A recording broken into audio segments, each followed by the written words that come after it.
দেওয়া আছে একটি বই 450 টাকায় বিক্রি করলে তার ক্রয় মূল্যের 8/1 লাভ হয়। বইটি ক্রয় মূল্য কত? আমরা এখানে দেওয়া আছে ক্রয় মূল্যের 8/1, মাত্র অর্থ কি? ক্রয় মূল্য আমাদের 8 টাকা হইলে লাভ হবে কত? তাহলে 1 টাকা। 8/1 কত অর্থ হয়েছে?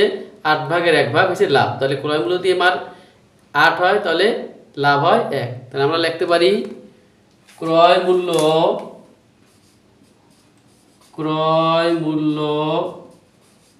সমান সমান লিখতে পারি কি 8 ভাগ। তাহলে লাভ লিখতে পারি কত? লাভ সমান সমান লিখতে পারি কি 1 ভাগ।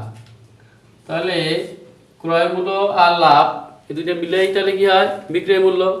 তাহলে আমরা লিখতে পারি কি বিক্রয় মূল্য সমান সমান 8 আর 1 যদি যোগ করি তাহলে কয় ভাগ হয়? 9 ভাগ।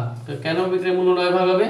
এখানে ক্রয় মূল্য আছে 8 ভাগ, লাভ আছে 1 ভাগ, দুইটা মিলেই তো আমরা বিক্রি করছি। তাহলে ক্রয় মূল্য 8 ভাগ হলে লাভ হবে 1 ভাগ, আর বিক্রয় মূল্য তাহলে তখন হবে কত? 8 আর আগে 9 ভাগ। আর এই 9 ভাগের মান দেওয়া আছে কত? আমাদের 9 ভাগের মানেই দেওয়া আছে 450 টাকা। কারণ কি একটি বই 450 টাকা বিক্রয় করছি। তাহলে আমরা লিখতে পারি কি 9 ভাগ সমান লিখতে পারি কত? 450 টাকা। তাহলে 1 ভাগ সমান সমান লিখতে পারি কত? 450/9 টাকা। তাহলে আমাদের ক্রয় মূল্য এখানে কয় ভাগ আছে? 8 ভাগ। তাহলে 8 ভাগ সমান আমরা লিখতে পারি কত?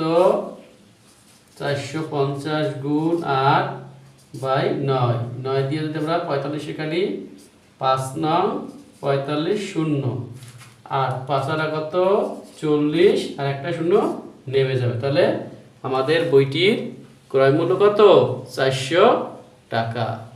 আশা করি আপনারা অঙ্কটি বুঝতে পেরেছেন। সবাইকে ভিডিও দেখার জন্য অসংখ্য ধন্যবাদ।